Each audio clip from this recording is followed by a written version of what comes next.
No human being has ever stood on the summit of Mount Kailash. Not one.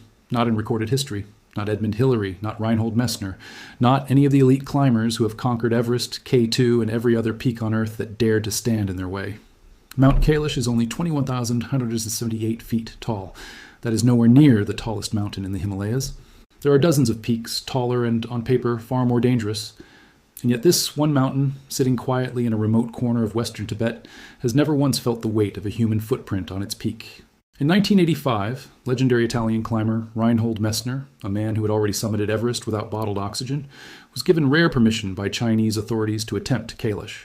He traveled to the base of the mountain, studied its slopes, weighed his options, and then turned around and walked away without ever making an attempt. He later explained that if he climbed this mountain, he felt he would be stepping on the souls of the millions of people who consider it sacred. He never claimed he was physically afraid of the terrain itself. He simply chose not to go up. Why would the man who had already conquered the tallest and deadliest peaks on the planet refuse the one mountain that, on paper, should have been the easiest climb of his career? That single decision, made nearly 40 years ago, is where the story truly begins.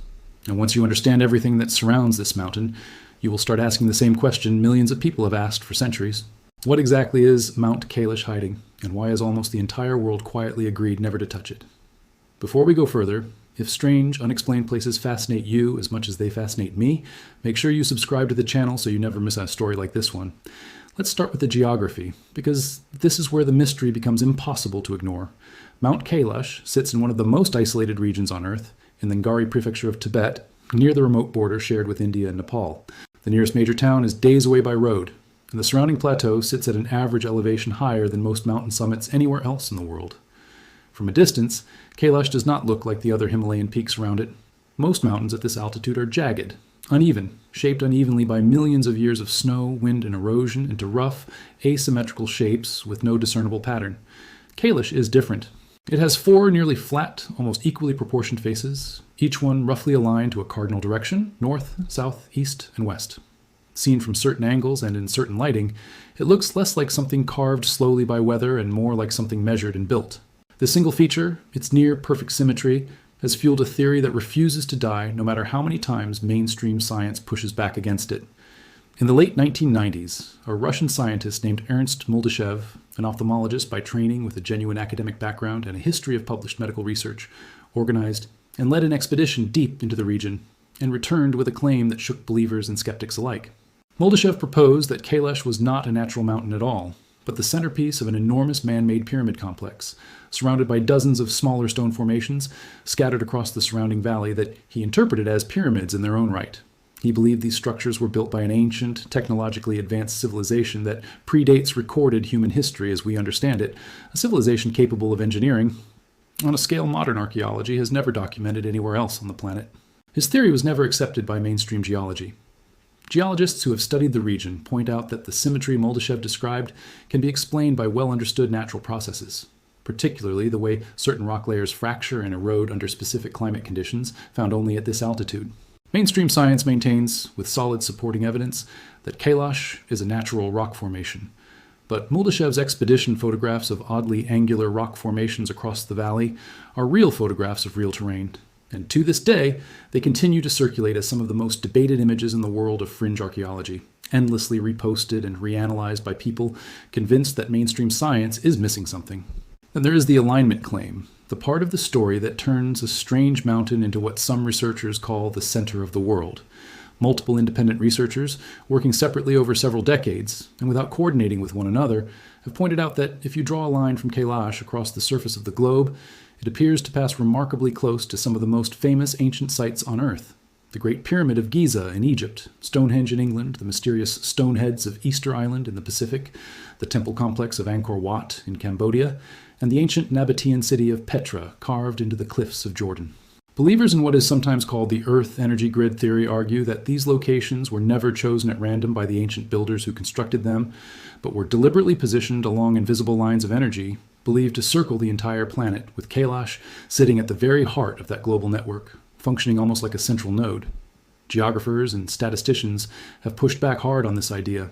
They point out that with thousands of ancient and culturally significant sites scattered across a sphere the size of Earth, some lines drawn between impressive-looking locations will always appear to connect purely by chance, a phenomenon well documented in statistics as an illusion created by looking for patterns after the fact rather than predicting them in advance.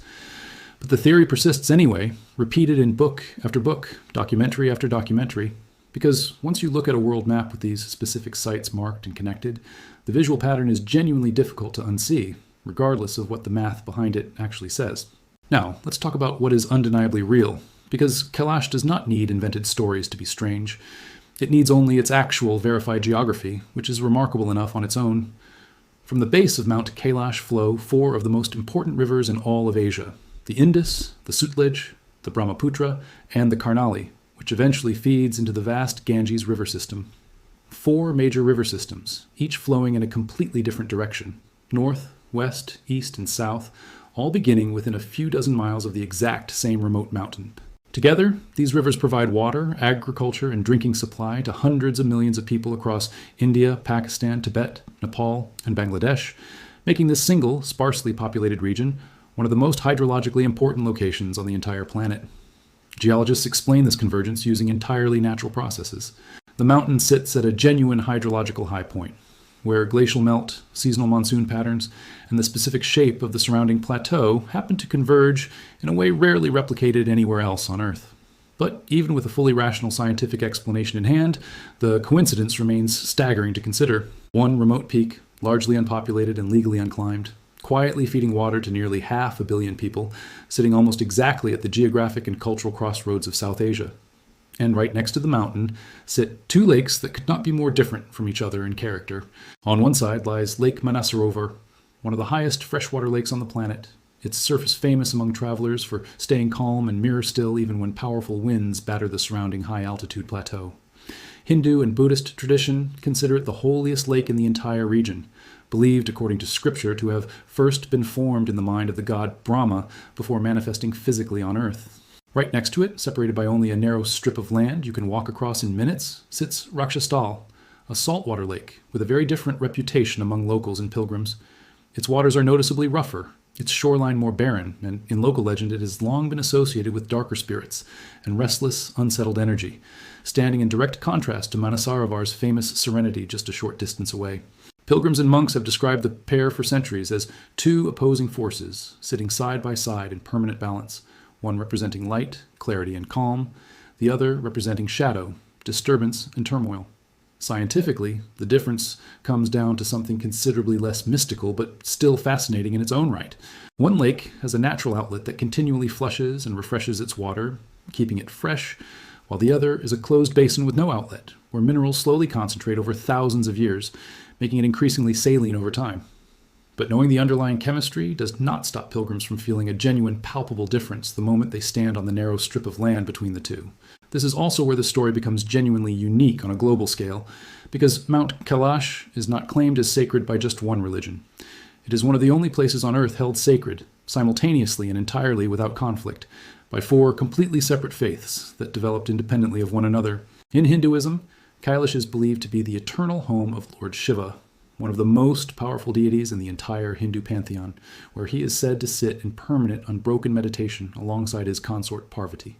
For devout Hindus, completing a circuit walked entirely around the base of the mountain, known as the Kailash Parikrama, is considered one of the single most spiritually significant journeys a person can undertake in their entire lifetime, ranking alongside the most sacred pilgrimages in the faith.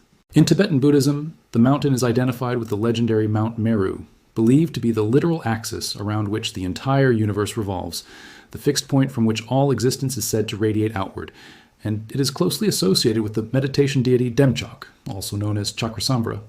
In Jainism, Kailash is honored as the exact site where Rishabhanatha, the very first Tirthankara and the founding figure of the entire Jain faith, is believed to have achieved final liberation from the endless cycle of rebirth. And in the ancient Bon religion, the indigenous spiritual tradition of Tibet that existed long before Buddhism arrived in the region, Kailash is considered the ultimate source of all spiritual power on earth. Described in Bon scripture as the sacred mountain of the sky god known as Sipaiman. 4 separate belief systems, developed independently across thousands of years and thousands of miles with essentially no historical contact between their founders, all converge on this single mountain as the most sacred place in existence. Anthropologists and scholars who study comparative religion have repeatedly called this convergence one of the rarest phenomena in the entire recorded history of human spirituality. a level of unanimous agreement across cultures that has no true equivalent anywhere else on the planet. Every year, thousands of pilgrims from across Asia travel enormous distances, often at great personal expense and physical risk, to complete the roughly 32-mile walk around the base of the mountain. The full circuit typically takes 3 demanding days on foot, crossing a high mountain pass that sits over 18,000 feet in elevation, where the air is thin enough to cause serious and sometimes life-threatening altitude sickness in travelers who are not properly acclimatized. Devout Tibetan Buddhists believe that completing just one full circuit around the mountain erases the accumulated sins of an entire lifetime, and that completing 108 full circuits, a deeply sacred number throughout Buddhist tradition, guarantees the pilgrim enlightenment in this very lifetime. Some of the most devoted pilgrims choose to perform the entire circuit through continuous full-body prostrations, lying completely flat on the frozen ground, marking the exact spot their outstretched fingertips reach, standing back up, walking forward to that mark, and repeating the entire exhausting motion for the full 32 miles, a journey that can stretch on for several grueling weeks depending on the individual's stamina and health. Travelers and researchers who have personally witnessed this practice consistently describe it as one of the single most humbling displays of raw human devotion found anywhere on Earth, a level of physical sacrifice almost impossible to fully convey in words to someone who has never seen it firsthand. Then there is the part of the story that draws in even the most hardened skeptical travelers, the widespread reports of strange physical and psychological effects experienced near the mountain. For decades, trekkers and pilgrims traveling through the region have described unusual sensations as they approach Kailash, a persistent feeling of disorientation, sudden and unexplained fatigue that seems oddly disconnected from the actual physical effort of the climb, and in some accounts, a genuine sense of time behaving strangely, with minutes feeling like they stretch into hours, or hours passing in what felt like only a handful of minutes. Some travelers have reported unusually vivid, emotionally intense dreams the night before or during the circuit itself, dreams frequently involving deceased family members or overwhelming feelings of dread that reportedly lift almost immediately the moment the traveler turns back toward camp. A number of trekkers over the years have also reported that compasses and personal electronic devices behave erratically in the immediate vicinity of the peak, with needles spinning without ever settling into place, and batteries draining noticeably faster than expected under normal conditions. Scientists and researchers who study this region point to a range of entirely conventional explanations for these reports: extreme high-altitude conditions known to affect human cognition and perception in documented ways, the powerful psychological effect of suggestion in a place already steeped in centuries of sacred storytelling before a single traveler even arrives, and genuine, measurable magnetic anomalies caused by specific mineral deposits in the surrounding rock, a phenomenon that has also been documented in several other mountainous regions around the world, unrelated to any spiritual significance. But for the pilgrims and monks who have walked this exact path for generations, no scientific explanation ever fully satisfies what they insist they have personally felt, standing in the long shadow of that mountain. It is against this backdrop that the local monastic tradition holds its own quiet layer of secrecy, one that has never been fully confirmed by outside researchers, but persists strongly across generations of oral storytelling among the Tibetan Buddhists and Bon monks living in the monasteries scattered around the base of Kailash.